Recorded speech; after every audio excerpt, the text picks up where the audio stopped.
And you are listening to The Fatboy Show on RX Radio.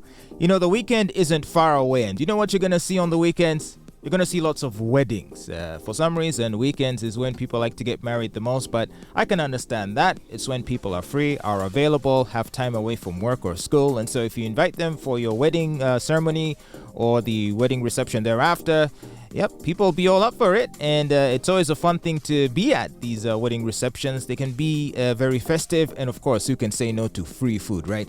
And as you know, at weddings, food is the big thing. It's the main thing for some, the only reason they even bother to go. But actually, the bigger reason for why you should attend a wedding is to commemorate this amazing ceremony in which these two souls are uniting to be together till death do us part. At least that's how it's supposed to be. These days, though, some people have taken to adding more spice to the festivities by way of choreographed dance routines that sometimes the groom and the bride or the bridesmaids or the groomsmen together will perform for the invited guests. So it's not just that they will invite entertainers. Sometimes the groom and the bride become the entertainers themselves. It's quite hilarious. And there's even now companies that are coming into existence to provide that choreography services for couples who wish to provide a wonderful spectacle for the benefit of their invited guests. You might have seen many of these interesting videos where the bride and groom break out into a dance and it almost looks like a music video. Well, it's by no accident that these dances have been so sophisticated and choreographed, at least those ones that are. You know, some people are just bumming around and gambling their way through these dance routines. But have you seen the ones where there is organization, there is structure? Well, if you have, just know that there was someone behind it. And here on the Fatboy Show, I'm proud to be joined by one such person. His name is Allan Muhebwa. He is the CEO of Move Your Waist. Welcome to the Fatboy Show. Thank you, Fatboy. So, did I get it right? It's Move Your Waist? Yes, it's Move Your Waist Fitness Club, and it's translated in local language here in Uganda. It's called Chuusa Wato. Chuusa Wato. Many know it as Chuusa Wato Dance Fitness. Okay, and this is an organization that specializes in creating choreography for couples, specifically on weddings, or is it broader than that? Yes, so our major and our most important product is wedding choreography, to couples, bridesmaids, groomsmen. But most importantly, we're targeting the couple because we want them to celebrate love better. Yeah, so we're targeting the couple.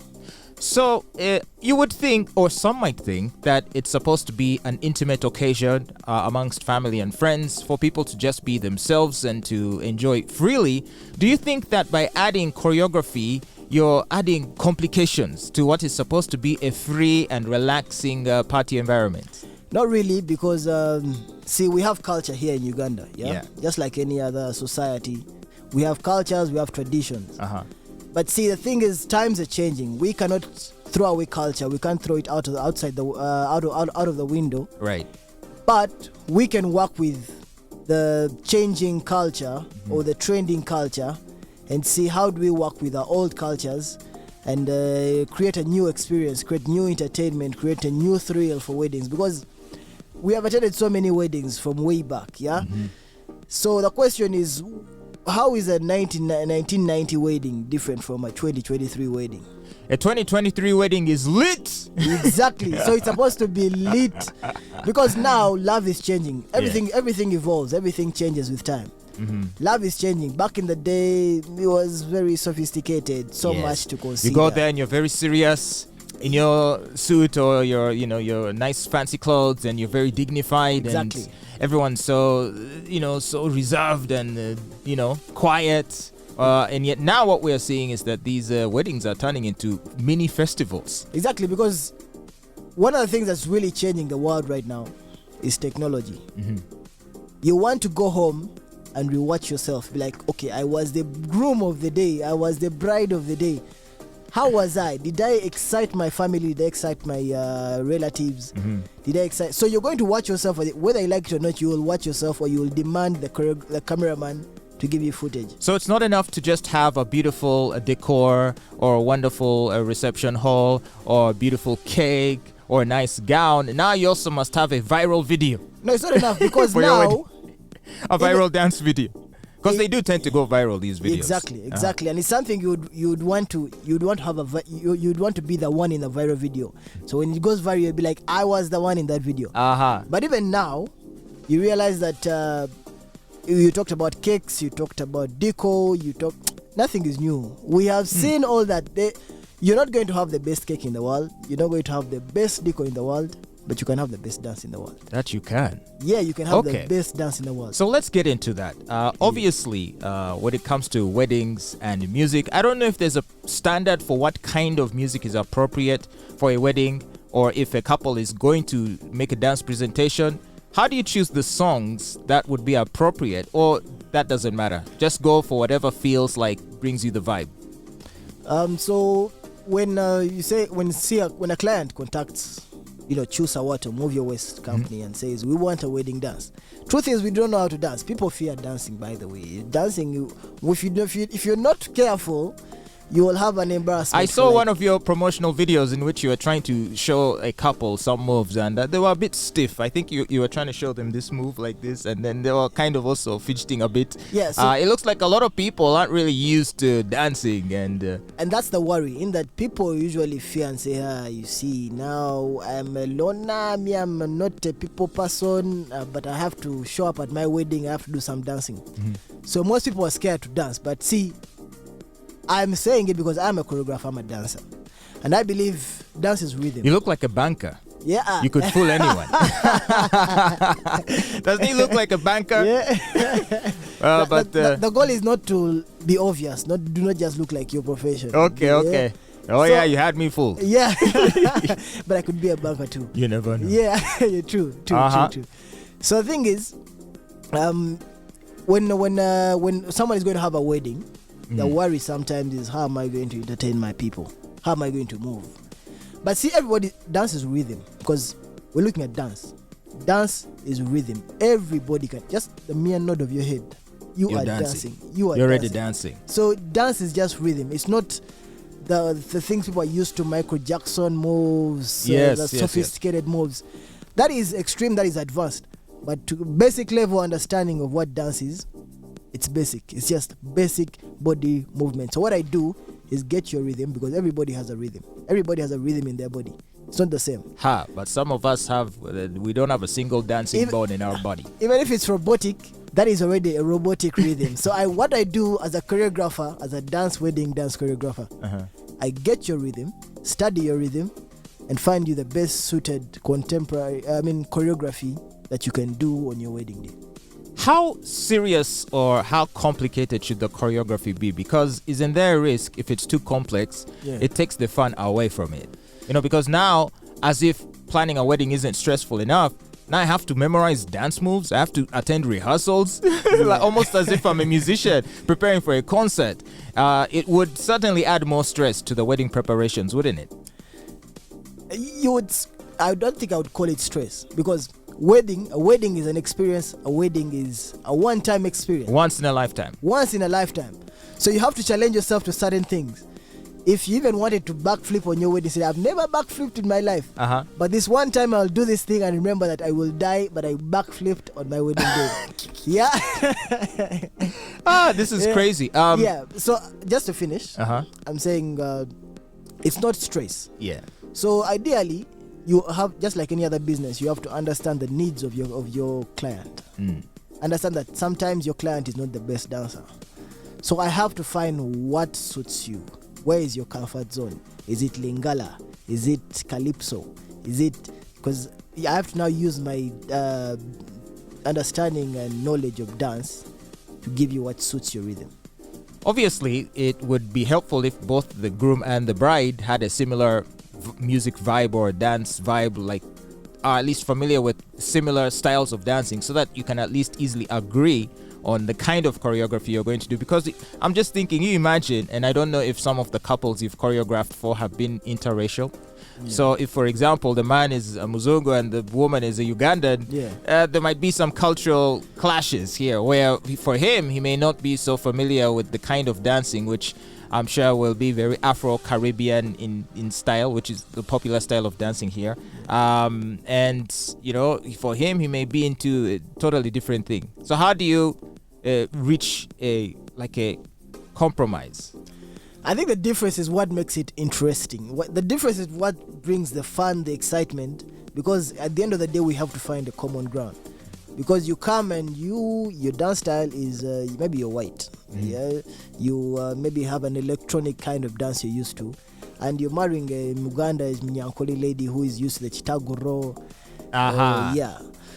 So as dance being dance is it's relational in that with your different styles we can come down to a common ground and find something that works for us. Because now in the end, a white is going to want to learn some Kitagoro, and she is going to want to learn some electronic dance. So it's part of the bonding process to learn a little bit about what the other person is into. Exactly. Now you see, it's not just I walk into a reception, we're going to do a dance, that's it. There's so much that goes into the wedding dance. I'll probably talk more about it if you permit me. But then there's this one session called the wedding dance battle. Okay. I'll just briefly explain it. Now, wedding dance battle. Yeah, wedding dance battle. So you want the couple start battling on the wedding day itself? Exactly. Because now, this is a new trend. And the new trend is what is going to create that extra fire, the extra thrill in weddings. Because now you're having a groom who's coming with their style.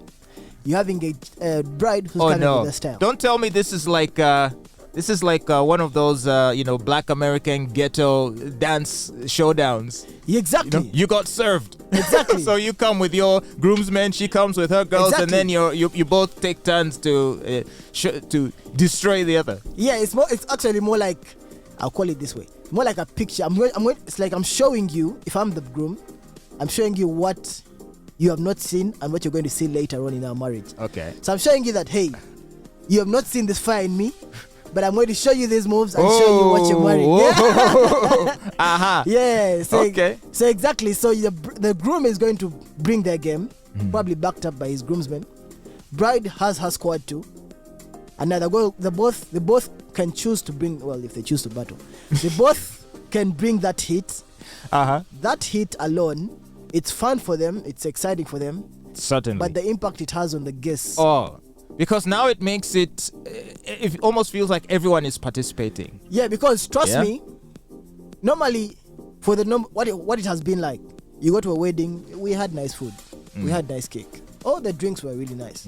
1, 2, 3 weeks later, that was a wedding. Right. That's it.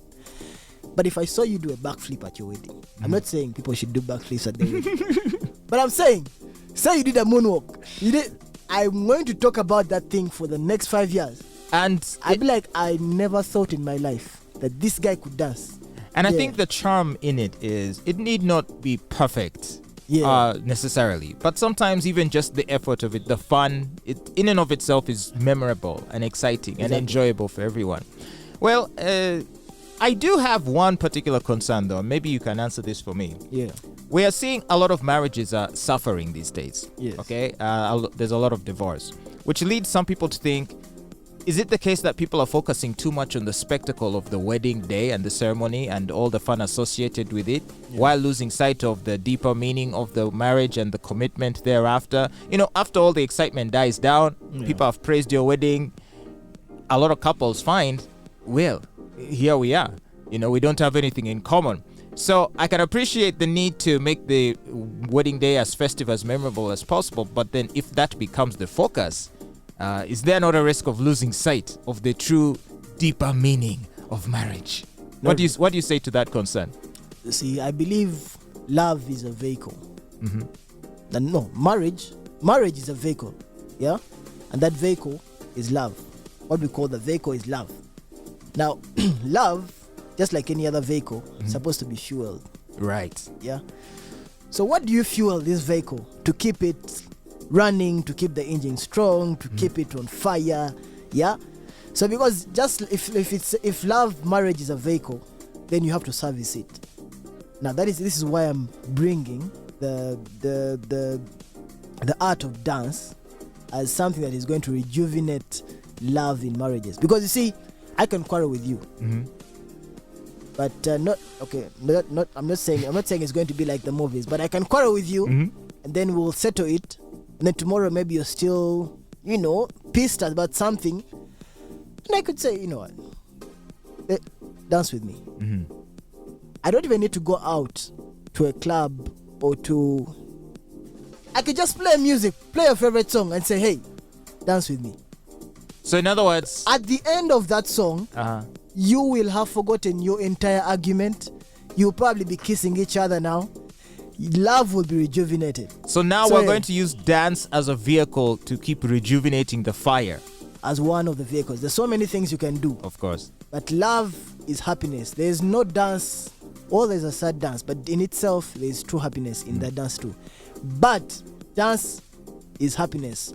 I don't think you can see anybody dancing and your first impression is to be gloomy. Like, and even if, you maybe have an argument with your wife or your husband, maybe you can just say, okay, you know what? Let's just sit down and watch this old video. Do you remember us on our wedding day? And then you watch the video and you're seeing yourselves having so much fun on that day, watching the dances. Exactly. And it might be able to bring back some of those warmer memories and remind people about the love that they shared in the beginning. Exactly. Which might make them, decide to work harder to keep it going. Yeah, because our mission as Chuusa Wato, as Move Your West Fitness Club, is to create golden memories. That's right. For married couples. So that is our goal. How do we create a golden memory for you that can actually, just like you said, when you're sad, just play the video, and before you know it, you're smiling. You're like, did you really do that? Yeah. And before you know it, you've forgotten your argument. Yeah. Or something your kids will watch and say, I cannot dance, but my father. Yeah. This guy could move. So it's actually something that even your children will cherish. Yes. In future, even like way in the future. So it's not even just for that day alone, but for posterity. If wedding, marriage is a bigger thing. If wedding is a one-time thing, it's just one day. It's going to come and go. And I'm talking about wedding in its true sense, without divorce and all that. Yeah. Yeah, because I was thinking about J-Lo right now, who I think is on her 7th. But you were saying she probably has 7 wedding dances. Yeah. So in marriage in its true sense, if it's going to be till death do us part, yeah, it's one time, it's one day, right? Because what we've been saying now is, what are you going to look back at and say, wow, besides the traditional dance, beside the good musician, beside the good cake, I did this with my husband, and it was such an excitement, it was such a joy. So the goal is to create a golden memory, in that whenever you remember your wedding, you say, we did a salsa dance, and the way you moved, the way you held me, that was special. Yeah, it was special. Yeah. This is powerful what you're doing, and I'm glad you could join us today on the Fatboy Show to explain this concept to us, because I have been seeing this trend growing of people doing choreography routines at weddings. But I am quite thrilled to see that there are people like you now who want to add a professional touch to it, so that if you're going to do it, make sure you do it right. Yes. And make sure you make it memorable. Yeah. On the Fatboy Show today, Allan Muhebwa, the CEO of Chuusa Wato. Move Your Waist Fitness. Yes. So we're going to be getting into it in a little more detail when we get back. And also we might speak to some of his collaborators. That's all coming up on the Fatboy Show.